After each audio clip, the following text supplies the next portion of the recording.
this is like a global theater issue, then we need to be talking about it on a much larger scale.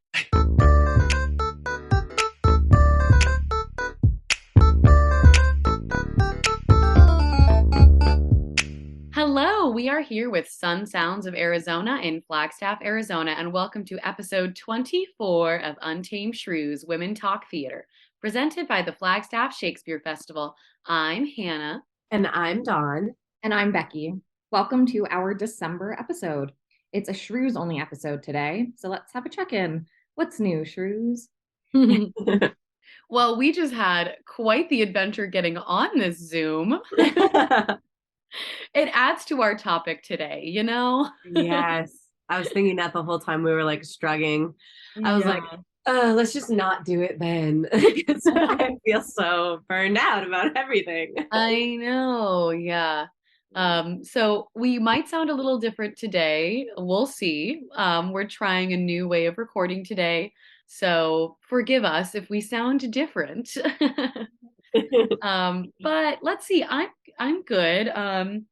Obviously I'm still in New York, and if you hear random screams or ambulances outside of my window, that's why.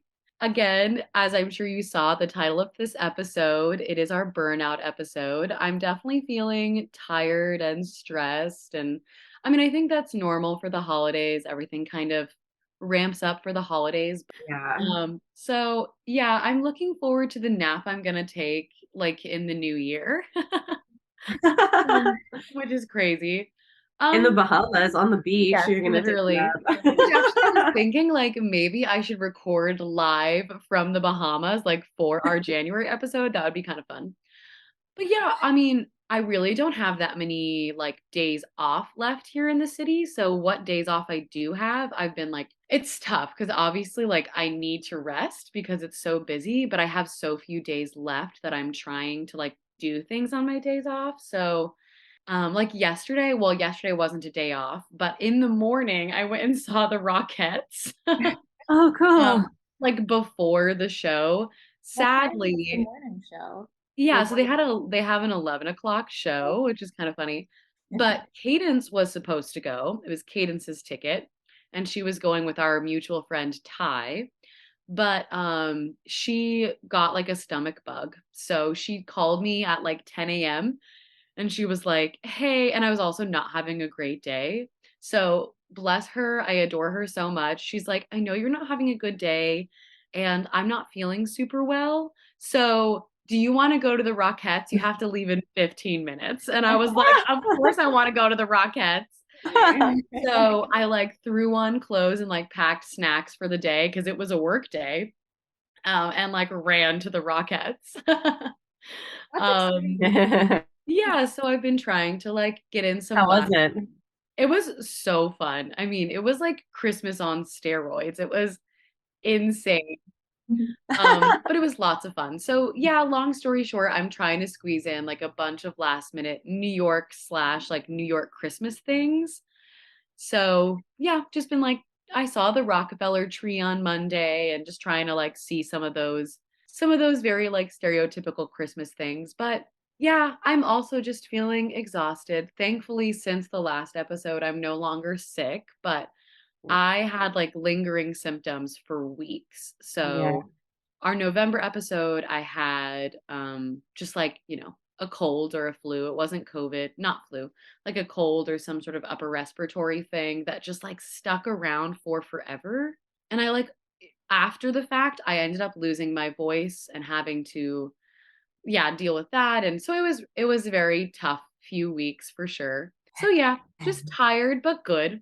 How about you guys? Yeah, it's funny you mentioned the upper respiratory thing because I think I had the same thing 2 weeks ago, and I'm still, well, now I have a sinus infection, so I'm on antibiotics. I'm hoping it'll go away, but man, it's a brutal couple of weeks to be sick with a baby who's also not in daycare because you don't want him to be sick. But like, that was the great irony of my most recent sickness is we pulled Blake out of Montessori school so he would stop getting sick all the time. So we would stop getting sick all the time. And then I instantly got a terrible fever, like the kind where your body hurts so bad you can't sleep for like 2 days. And then it cleared up, went away. I felt better, but then I got a sinus infection. I got on antibiotics 2 days ago, and I'm feeling so much better. So yeah, but we're just we're cobbling together some childcare. We've got a couple of family members pitching in a couple of days a week, and then we're hiring someone for 1 day a week. So yeah, I'm trying to think about how other things have been. I mean, I suggested this topic just because man, I just I don't have any passion for theater anymore. I'm totally burned out, and that is an obsessive thought for me. So like I know it's what we're going to talk about, but it's a lot of how I'm feeling, because like this was the great love of my life. This is the thing I was going to do since I was 5 years old. And so I just kind of like, outside of being a mom, I just kind of kick around thinking like, who am I? Like, I like, what do I like doing? Becki and I did some trapeze yesterday. 2 hours of trapeze were awesome. My right arm still hurts so much from doing like so many whatever I was doing with Jess, the complicated catchers. I'm like, why didn't I do it on the left a few times? But I'm really struggling. So yeah, that's basically it for me. It all feels a little, I mean, it's winter. I really think seasonal, mood disorder is a huge thing for me. Absolutely. But it makes my whole life feel gray. Like everything just feels gray. So that's where I'm at right now. No, yeah, we'll get more into it, but man, do I agree. Like where I'm at is the topic, so I don't want to talk too much about it. But yeah, exactly. Becki, how are you doing? Well, before I go into that, I just wanted to say, and maybe this ties into the burnout conversation. When I was down apprenticing in Florida, one of the stage managers there, she was like, no matter like how long the day is, like I always try to do something that is not work related. So whether that's like working out or reading a book or going to see the Rockettes, like just so that like my day isn't focused on like these rehearsals or like this 2 show day, like so there's something else that I'm doing. So I woke up with like my voice, I don't know, I might sound different, but my voice was like, it was I don't know, not like it was a struggle to talk, but I was like, ooh, like my higher like tones aren't there. Yeah, I don't know. I took a COVID test, it came back negative. But yeah, I'm not doing, I don't know. It's been a really rough past 2 weeks. I think last month we talked about I have surgery coming up, and yeah, that's just really hitting me. It's looming. Yeah. Yeah. So yeah. Just like the anticipation of it. The anticipation of it, and also like life after surgery. Like yeah. Yes. Well, sending so much love. I wish I was there. Miss you guys. Miss you too. Yeah, we do. No, I totally can see that, Becki. There are these moments in your life where your body will never be the same. Your mind will never be the same. Your heart will never be the same. It's so interesting, and like I think that I get really frustrated because a lot of people are like, they'll post stuff about motherhood. Like it's similar in a lot of ways, obviously completely different in a lot of ways. So I'm not trying to equate this, but they'll post things where it's like, you'll never be yourself again. So it's about, loving this new you or whatever. And I like, fuck that. I want to be me again. Sorry, I said the F word. You can bleep me, Hannah. I always just want to be like, I do want to be me again. I hate all of those like peppy little sayings where it's like you're not gonna be the same, but you're gonna find and love the new you. And I'm just like, screw it, I want to be me. Like I want to be me. Like, I was just starting to like really love the current me, like I currently am. Like, no, I've been on this journey. Like this is 30 years in the making. I don't want to like have to start over 30 years in. Yeah. But I think it's part of, probably being a human, but to me specifically, I think it's part of being a woman. Yeah. Well, I'm sorry, babe. What's something good that's going on? How's work or trapeze or holiday stuff that's been fun? I mean, I'm really, I think I mentioned this to you, Dawn, yesterday. Like, I'm really just trying to distract myself so that because it's the moments where I stop and think about it. Yeah. That's when I lose it. So I'm just really trying to be as like active and as yeah, just like filling up my calendar, you know? Yeah. Living a full life otherwise. Yeah. Well, I'm definitely sad that I'm not in Flagstaff because it's actually, we haven't gotten any snow here. So every time you guys post about like this beautiful snow, and you guys know I don't love the cold. So for me to be missing the snow really means that I miss home. Yeah. Because I'm like, Flagstaff is so pretty. Which, I mean, again, remember how I was like, I need to leave Flagstaff so that I miss Flagstaff. Yep. Well, my plan worked because I definitely miss Flagstaff. I just miss, like, oh my gosh, anytime anyone posts like the beautiful mountains and the trees covered in snow, I'm like, all I've seen is dirty garbage. Like, I miss my trees. So I'm definitely missing Flagstaff. And I bet it's still really cold in New York, right? So you're getting all the like worst parts of the cold without the best parts of the snow. In my opinion. Exactly. It's still freezing. Like with wind chill, it's like 25 degrees or 20 degrees. So it's still plenty cold. I mean, we got like some like frozen rain that like I think was technically snow like a week ago, but it was like in the middle of the night and it didn't stick. So it wasn't like I saw snow the next morning or anything. Okay. Well, do we feel like we've checked in even though we kind of already have started to touch base on our topic? Yeah. Okay. Well, obviously we are shrews only today, so we don't have a guest with us. So we're going to be chatting about burnout today. When we were talking about what we wanted to discuss, Dawn suggested this, and like in all caps, I was like, yes, yes, absolutely yes.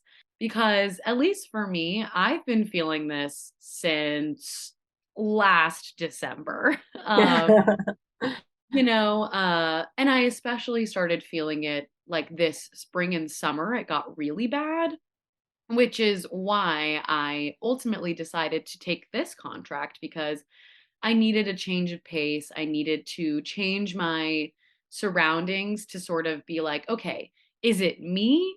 Is it this specific show? Is it Flagstaff? Like what's going on? I need to change. Yeah, I need to change something in order to sort of like narrow it down.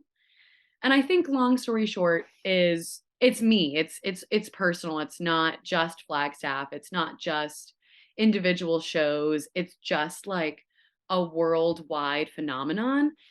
Everyone is feeling it, and obviously the holidays are adding to it, and it's post COVID. And I mean, I just noticed like as an arts administrator that like people are struggling handling things that we used to handle so easily. Like I used to handle busyness in a very different way. And like I can't handle being busy in the same way I used to.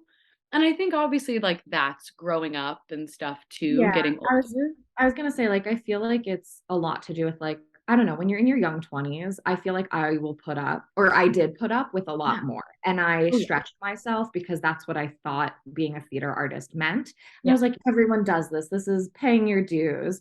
And now I'm just like, no, these are like toxic systems and we're just expected to go along with it because nobody has said anything. Like, not that nobody has said anything, but like I just feel like yes, like I do agree, like this burnout feels different than like other times. And I think that's in like in tandem with like growing up and like realizing that like, oh, like, hey, boundaries are really important and I can put them in place without a company like retaliating against me because these are like accommodate, or these are like normal things to ask for, like stuff like that. Yeah. Reasonable accommodations. Yeah. Human what am I trying to say? Human necessities. I was like, necessaries? Yeah. What's really interesting to me is the intersection between that and the pandemic, but then also what I really struggle with, and I'm just going to be super frank, and I think I don't know how it's going to feel, but the struggle between that and being a young broke theater company is so hard because I see actors standing up for deserving more time, more money, more support in other roles outside of acting. And it's so hard for me because in their position, I want that. And then in my position, I'm like, we can't afford it. Yes. We can't make theater this way. Something that has stuck with me from like some like Facebook group that's specific, like a theater Facebook group, is somebody, so in this Facebook group, like sometimes somebody will post something, and if the pay isn't if it's low pay, people will call this person out or call them in, saying like, this isn't like acceptable pay, blah blah blah. And like, yes, I totally understand that, but somebody like responded to one of those posts with, theater happens at a bunch of different levels, and not every level is there. You've got the highest levels and you've got the lowest levels, and there's everything in between. And it's so hard because it's like, yeah, you see both sides of these coins. Yes, we want to pay people. Yeah. If I had, I mean, I remember watching during the pandemic one of the films, oh no, I can't remember what it was. It was like the National Theater or something, a filmed version of Twelfth Night that they did. And they had this freaking rotating staircase that like opened and closed and moved. And someone like rode a motor. And I was like, if someone would give me just the set budget from that show, I could pay all my actors a living wage for 3 years. But the truth is, you know, we're a small company. We don't have the money for that. I get it. And I think you're worth $1 million more than we're paying you. Like, I think you're worth so much more than we're paying you. But what are we supposed to do? And it is making theater, it's making theater really hard, you know? And no, exactly. It's like, if I could hire 4 stage crew, I would, because I don't want my actors to have to do some of those side jobs. I don't want to do those side jobs. You don't want to do those side jobs. Yeah. And yeah, it's so true. It's like it's a level of like, I want people to stand up for themselves, because that's really important. And I've had to do that too. But once there has been something, when someone does stand up for themselves, then it's like, okay, great. Well, that means something else has to go. So that means we either need to do a smaller show, or the set is not going to be as pretty, or we have to do less performances, or like something else has to go. The other struggle is, even when we can afford it, even when it's budgeted, we don't get the people. So that's interesting too, is it's like the burnout's creeping into so many less. So then, but what are you going to do if you can't find the person? And then it has to be me, or it has to be Hannah. And we're both so burned out and trying to stand up for ourselves. And I'm like nursing a baby. I'm not going to stage manage a play. Like, it's just, I'm like the cogs, the wheels of it, just the extent of it has me floored. Yeah. And it's across the board too. Like, it's actors, it's managers, it's crew, it's it's fine. Like last season and this season, it's just been hard, or it just feels like it's been harder to hire. Yeah. No, yeah. People left the business during COVID. Like, people became coders. Like, people became other things that pay them well. And then, or they got married or had a kid or moved, like a lot. That's another big thing for Flag Shake specifically, is like, we lost a lot of our like go-to people over the last few years. They moved to Phoenix, or they moved to Texas, or they moved to New York, or they moved away. And they were like kind of the person we relied on, you know? And that was the one person we like knew and trusted could do the job. That's the like worldwide technician shortage has definitely been, because honestly, Dawn, like main issues for us have been designers and technicians. Like, we can find the actors usually. I mean, Raquel has to work hard to find them, but we usually off to find them. Usually we do find them though. I mean, it might be kind of late in the game, or maybe it takes us a while, but we usually do find them. But the technicians have been harder and harder, especially in Flagstaff, because actors are willing to travel. Technicians are way less willing to travel. So it's like, we can kind of we can usually find someone who's willing, if we can't find them in Flagstaff, we can usually find someone who's willing to relocate to Flagstaff for a couple weeks. But Mhm. finding a stage manager or a designer who can come is way less likely because there's just less of them. And again, a lot of them left the business because I think we talked about this, but stage managers have such amazing applicable skills to other jobs that Yeah. many stage managers became other really good, like they got really good positions at other jobs. They became managers of other bigger companies that pay them really good, pay them really well and give them benefits and, give them space to live their lives and have hobbies. um, yeah, I mean, I don't want this like episode to become just like a, sad, sad, sad, but I mean, I definitely, we're all struggling and it's not just Flag Shakes. It's not just us as individuals. Like, everyone in the theater world, I think, is going through it. Like, so it's not just us. It's, people I've met at STA that are feeling it too. And we've connected with other, Shakespeare makers and they're also struggling. So, I mean, overall, is there anything we can do? Like, what can we do to combat, I guess, individual burnout? But like, what can we do to maybe attempt to, I mean, we can't solve this issue. I mean, at least not immediately. So what can Yeah. we do? Because we want to love what we do. And if you remember the episode with Austin Titchener, he Yeah. said, we don't do this for the money. We don't do this for the glory because we're not on the silver screen. We do this because we love it. So I remember this very distinctly. He said, if we don't love it anymore, we need to pivot. So if we don't love it anymore, and if we as individuals are having a struggle or the theater world needs to pivot, like what can we do to Well, love it again? and that's really one of the reasons I wanted to have this episode is because like I'm really interested in what people have to say. Like if you're listening and you have an idea of what we should be doing, because Tell my us. my thought has always been like the more brains the better, and if this is like a global theater issue, then we need to be talking about it on a much larger scale because I'm out of ideas, right? Like you mentioned doing smaller shows. Well, we just did one of the smallest shows we've ever done, Yeah, and it was still a struggle. It right. was It was still a so hard. struggle to find technicians. It was still a struggle to find actors. So it was like, well, having a small cast show didn't necessarily solve the problems any more than having a large cast show did. And so I really am curious. I'm like, because I think you're right, Hannah, and I think Becki has mentioned this too in this episode. This is bigger than Flag Shakes. Flag Shakes isn't unique in this post-pandemic struggle to survive as a theater company.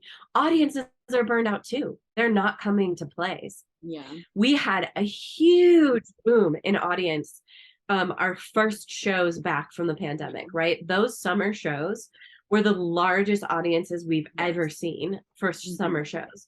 And it was huge and it was exciting. And I remember people were showing up at the front door and they were excited and they were clapping and they like couldn't wait to see a piece of theater again.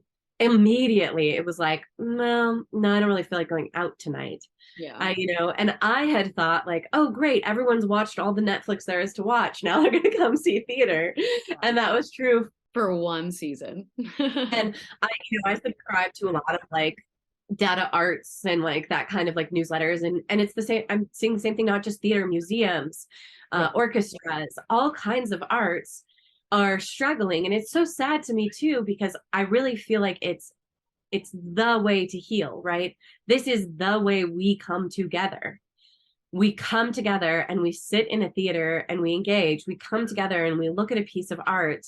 We listen to like we were so isolated during the pandemic. So if we're going to heal that and create empathy again and create connection again, like I believe the arts is where we do it. No, totally. And I mean, this is How do we something. keep making art? Go ahead, Becki. Sorry. I'm done. So this is, I mean, this is, I guess, like something for an individual, not necessarily for like an organization as an entity, but I felt really burnt out after the West Side Story tour, to the point where I was like, I don't know if I want to like continue with theater. And so I took some time and I like worked in a coffee shop for a couple months. And then I realized like, okay, I don't think it's that I don't want to do theater. It's that I would like to be doing more acting. And then I started doing more acting. And then from that, I felt like, okay, now I feel like I'm like okay to step back into stage management. Cause I just felt so burnt out that I was like, I don't want to feel this way. I was like, why would I willingly put myself into these positions or into these like feelings? And like for me, taking a couple months off, and I mean, I guess it is like I am privileged to say that like I could take that time off out of theater and like work at a coffee shop for a couple months, you know? Yeah, I don't know. For me, I needed to like just completely take a step back and then figure out what my actual like wants were, like I guess career wise or theater wise. No, I mean, absolutely agree. Like, I'll bring it up again. Like, this is why I'm here. It was like, I needed to step away to get like a larger picture of what I wanted and like, what am I looking at right now? Like, what will actually make me happy? And so I think that's a great suggestion, Becki. It's like, when something, in the words of Austin Titchener, when something isn't making you happy, like you need to pivot.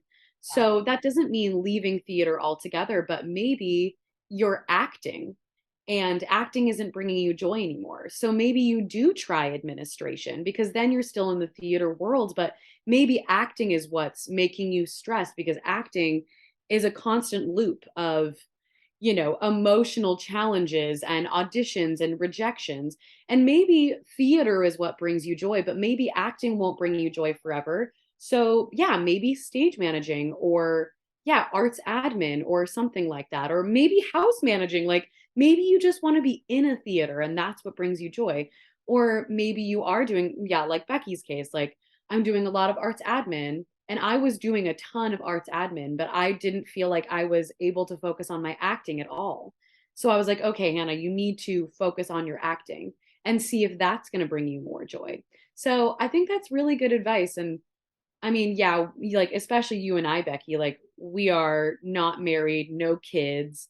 So like I Dawn's can not pick up. necessarily able to just be like, well, I'm going to take off for a few months and like jet set around the world and or like, quit my job and start over. Like she has a baby to feed. But I think if you have the ability to maybe do something like that, maybe consider taking a sabbatical, Yeah. maybe save up some money. And at least for me, the way I've always lived my life is kind of feast or famine. So when I'm making good money, I save all of it and I live very small so that when I'm not in a show, I can not feel like I have to like, oh my gosh, I need to be making money. Like I can Mhm. take those weeks off or I can travel on those times between shows. So for me, that's work. That obviously doesn't work for everybody, but I have found that if I do a show, I work a ton and I'm like really focused. I make money and then I save that money. And then between shows, I take that time to reset and rest and travel and visit friends. I mean, obviously the pandemic changed everything. On like an individual level, like what can we do to combat burnout? Just like when you're in it, like when I'm doing a show where I'm doing 5 show days, I guess practical things for me are like putting in the extra 5 minutes for future me is important. So like I come home and I'm really tired. So I'm like, I'm just going to go to bed. But if I think about future me for 5 minutes to pack my lunch or take a shower like at night, like if I put in the thought for future me, I'm always happy because I've packed my bag. I like gave myself food. I showered. I did a quick load of laundry. Like I don't want to do it in the moment. In the moment, I just want to like lay down and watch Netflix because I'm absolutely burnt out. But then the next morning, I'm rushing because I have to head to a 5 show day and I don't have clean clothes and I didn't pack myself food. So then I'm hungry all day, like, and it just is like this cycle.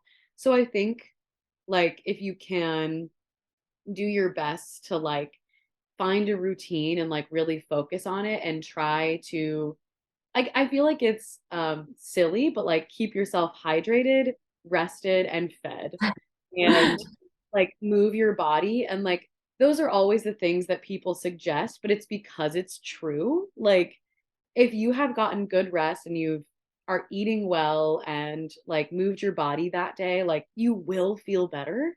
And you want to just like be a lump and eat trash. Like, but it doesn't make you feel better.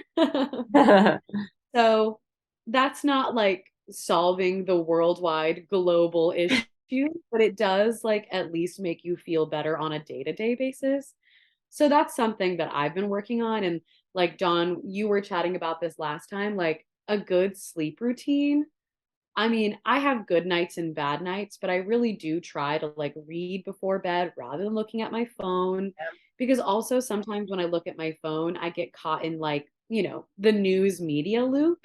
And I see when before I go to bed, maybe I see something that upsets me or something like that. So it's like, I think obviously staying up to date is important, but I don't think you need to do that at 11:30 p.m. when you're laying in bed staring at your phone. Like you can take that time for yourself. So I think like a good sleep routine and I don't know, just trying to choose some of those good habits, even though they can be really hard to like create the routine. Yeah. And trying to also like do things that are not work or theater related, and also like people in your life who are not like just theater people.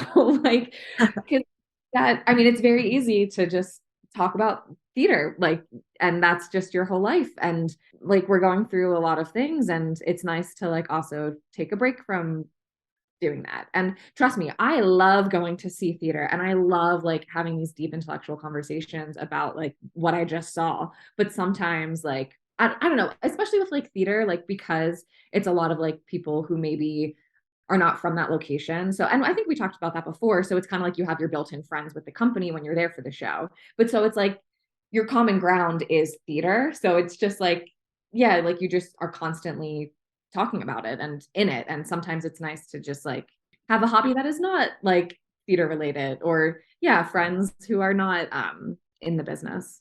Call your mom. Call your mom. Cannot recommend enough. Call your mom. Unless you live with your mom. Yes, live with your mom in Dawn's case. No, but seriously, like call your mom, call your sister, call your best friend who doesn't do theater. Like, yeah, like talk about something else. Like focus on your other hobbies. Go for a hike. Yeah, read a book. Like sometimes you do get caught in this loop and like I mean, it can be tough when you're like in a show and the show is only 4 weeks long and you're like, I have to put my nose to the grindstone and I just have to get through. But yeah, sometimes it can be really nice. Like take an aerial class and I feel really anxious. And I was like, actually, now that I think about it, like I haven't been to an aerial class in 2 months. And when I'm in Flagstaff, I go to like 3 or 4 a week. So that's like a whole part of my routine and my life that I'm not doing. I mean, not only is it exercise, which is very important, but it's also like a thing that brings me great joy that is like only for me. It's for nobody else. It doesn't affect anybody else. It's just for funsies. Like my progress is only for me. It has nothing to do with anybody else. Like I'm not making money off of aerial. Like this is just for fun and it just brings me joy. So like finding something that's outside of theater is important because I think that's another thing with theater is that theater is both our livelihoods and our hobbies. Like when someone asks, like tell me about yourself. It's always about theater, of course. But that's my job and my like great passion of life. And so keeping those when those things are connected, that can be hard because you're like, oh, it's my hobby and my livelihood. So, like, you need to remember that, like, your job doesn't define you. Like, other things about you define you your hobbies, your personality, your friendships, your relationships. Those are also like, those define you as well. So, making sure that you don't just find your identity in your job is important, which I didn't really do until, the last few years. Like once the pandemic hit, I had to be like, oh, what are other things that I like? No, totally. In college, two of my friends, we went to go get like haircuts, and you know how a hairdresser will like, yeah, like they'll start chatting with you, and all three of us like after the haircuts, we like were like, yeah, they asked what we did, and I was like, I do theater, and they're like, oh, what are your hobbies? And I'm like, I do theater. Theater. That's where it starts and ends. That's all I do. Yeah. I mean, to me, it's, yeah, I mean, I think that's all well and good. I think I'm like way past that point. That's what's hard for me is it's like, to me, this is about the institution. It's about the fact that the audience isn't coming. It's about the fact that we can't hire people. It's about the, you know what I mean? Like, I think what's interesting for me is my passion started off as acting, and then I realized what I was much better at actually is administration. Doesn't mean I like it better. I don't like it. But I'm better at facilitating the making of a thing than I am doing it, I think. And it's really hard. You know, it's like I still feel very passionate about trapeze, but obviously that is another part of my livelihood for me. Like I do make money that way. That is like I managed to turn that passion into a job also. And then I teach theater, and it's hard for me to care about that anymore. I'm just kind of like, man, you know, students aren't as invested post-pandemic. I don't get to know them as well. They're usually on Zoom instead of in the classroom. I still give the option because I don't want anyone start showing up sick, you know?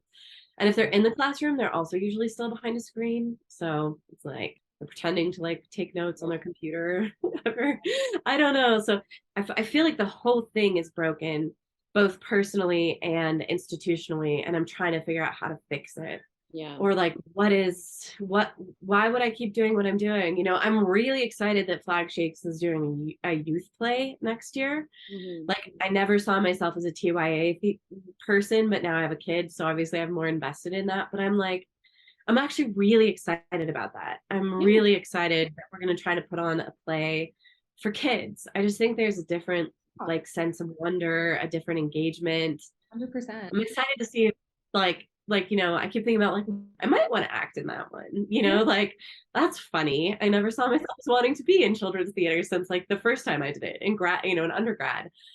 But now I'm like, well, maybe I would, you know, maybe that would be interesting to me. But yeah, it's just hard. I feel like I'm fumbling about in this thing that I feel is still incredibly important for all the reasons I said before: empathy, community connection, but is dying. Is it dying? I don't know if it's dying. I mean, I will say, like, kids are not interacting with theater in the same way anymore. Like, especially like youngins who basically were born into the pandemic, they only know screens. They don't know what theater is or what it's like, and they've never experienced it. And I mean, I don't blame any parent, but you know, the only way a kid can be assuaged is like handing them a screen. And it's like they just don't necessarily understand TY. I'm also afraid that TYA is going to go by the wayside too, because it's like these kids are used to sitting on Zoom. They're used to not going to school. They're used to not interacting with other kids. They're used to not being involved. That's also a worry about like just society in general. It's like, but again, I think Hannah points right. We can't let that go. We have to fix that. We have to change that. You know what I mean? Like we've got to get them interacting with each other, you know, participating in live events. Like it makes it all the more important because they're stuck behind their screen so much of the time. This is a topic that is huge, obviously, and we want everyone's input. So if you're listening to this topic, please reach out to us, give us your thoughts. Again, I hope that it doesn't sound like we're just complaining for an hour, but it's definitely something that's been on our hearts for a while. And so maybe we have another burnout episode, but we want everyone to know that like the shrews and theater is still very important to us, but we are also humans, and you know, we understand that everyone in the theater is kind of feeling this as well. So yeah, please let us know what you're feeling, and if you have ideas not only about like, you know, the global issue, but the smaller issues as well. And also if you're feeling this way, like we're sending you tons of love because we completely understand and we feel it too. So Yeah, just sending love, especially during the holidays. Technically, this is our December like holiday episode. We never really got to the whole like how holidays can lean into burnout too, but just know that like this is a hard time for a lot of people's like the holidays are very merry, but they can also be very hard. So the shrews are sending you tons of love if you are feeling overwhelmed. And just know that you can reach out to us and we'd love to hear from you. But yeah, we love you. Thanks for listening. Dawn, take it away.